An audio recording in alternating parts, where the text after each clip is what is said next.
Hi folks, we're back again, and today I'm gonna share a recipe of my fish. The last video that I had, it was of the kali kali from Hawaii, and we used it for sushi and we fried some. Today I'm gonna use the same fresh fish, kali kali from Hawaii, and we're gonna make kali kali Francese. And so here's the mise en place, which is French for ingredients that I'm going to use to make this fish. We've got all-purpose flour, or if you're gluten-free, you can use any gluten-free flour, almond flour or cassava flour. We have salted butter. We have 2 fresh scallions. We have 1 clove of garlic. We have some fresh from the garden basil, lemon, salt and pepper, and 2 eggs. And that's all we're going to need to make this. And a little bit of Pinot Grigio to add a little flavor to the fish that we're going to do today. So it's an Italian dish, and I like it very much. You can use veal and make veal Francese, or you can use fish or even chicken and make the Francese. It's basically the same. So the first thing that we're going to do is we're going to fillet our fish. If you didn't tune into our other video, this will be a really nice opportunity for you to learn how easy it is to fillet this fish. Now this fish is really fresh. You can tell because the eyes are really clear, and you can look at the gills and they're bright red, and it's not gutted, so you don't have to worry about the mess of the fish guts and the smell, because it's digested fish or whatever it is they eat when you gut a fish. So I'm showing you the way to do it, and it's only going to be in a few strokes of your knife. I have my sharp fillet knife. You take the pectoral fin and you want to cut right beside that pectoral fin, and then like I showed you guys, you pull your knife right back to where you're going to be taking off that first slab of meat. And be careful, you want to stick the other end of the blade and run it through the fish so that you can kind of start. And then what you do is you just run your knife simply. That's 1 cut. You follow the bones and come back up, and then you crack those pin bones. That's 2 cuts. And now you just run it over those bones, and you have your beautiful fillet. 3 strokes to fillet that fish. You don't have to spin it around. There's a little bit of a bone right here. You pull that right out.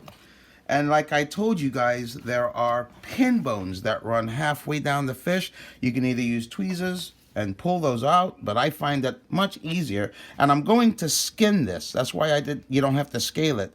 So while the skin is still on, if you want to take your knife and run down where those pin bones are, and run down the other side and just kind of sweep it under, what'll happen is you can pull those pin bones out without even taking off the skin, and they're right there. That's the pin bones, and that's all the meat that you're going to lose. So you've already taken your pin bones out. You've taken that first fillet completely off the fish, and now you're skinning it. And you take your knife, you angle it at a 45-degree angle, and you just pull the skin towards you. And this way, you're getting all the meat. The skin is now off. It's still intact. I'm not going to fillet the second half of this fish until I'm getting ready to use it, because the fish does stay fresher when it's on the bone. And so now I'm just going to trim up this a little bit and then portion it to the pieces that I need for my Francese. So we'll take this and we'll put it over here for now. And I always try to say to keep your surfaces clean and clear. So you always kind of wipe off. I'm not going to be eating this or using it for sushi. So what I'm going to do is I'm going to portion this.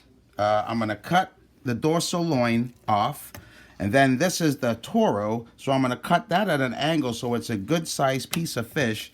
And what I'm going to do with this fish is I'm going to go ahead and butterfly the dorsal loin so that it's not as thick. And when you butterfly, you just don't cut it all the way through. You cut it so that you can open it like a book.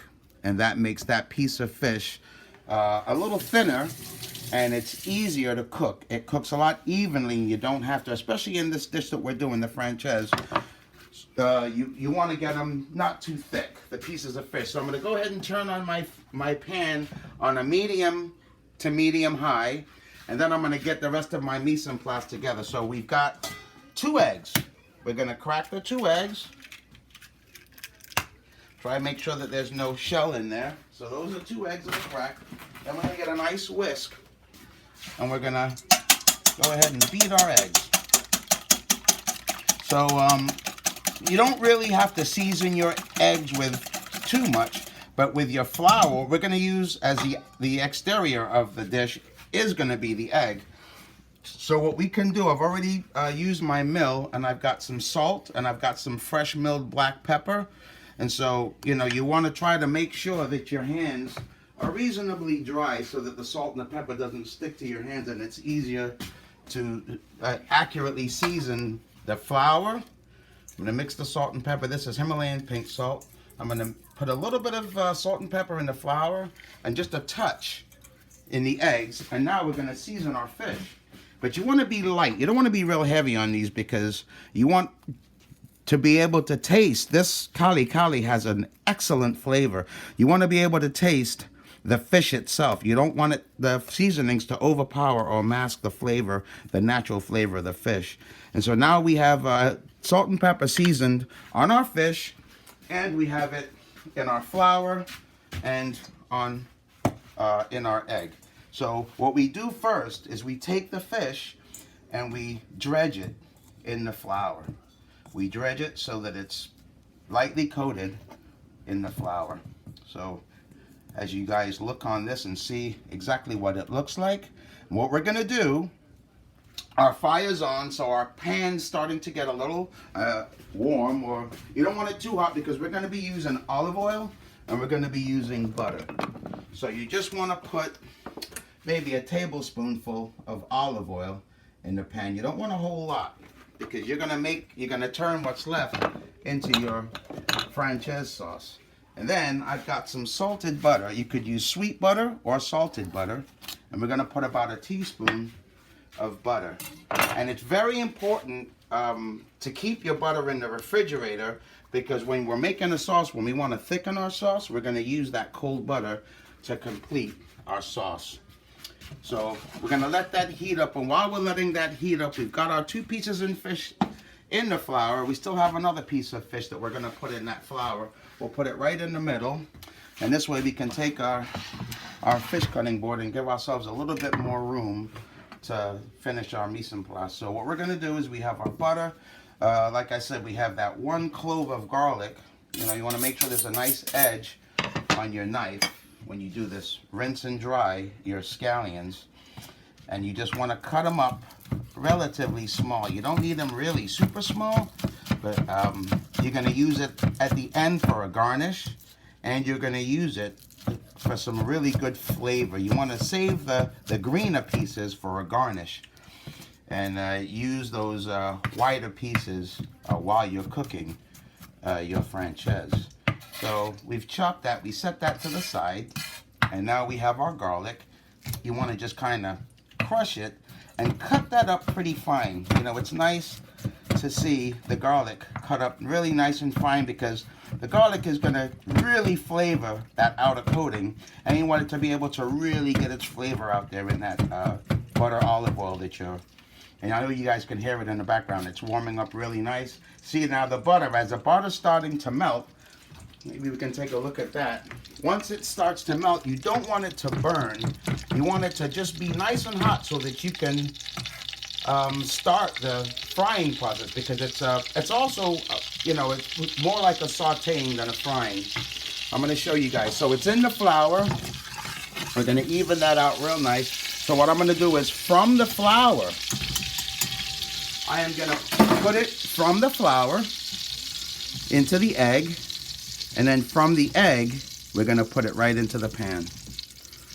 Okay? Cooking is hands-on, folks. So you're going to get your hands a little messy, but you can always rinse and wipe. Usually the hands-on cook is the best cook. It's the cook that really loves the kitchen and makes really good dishes.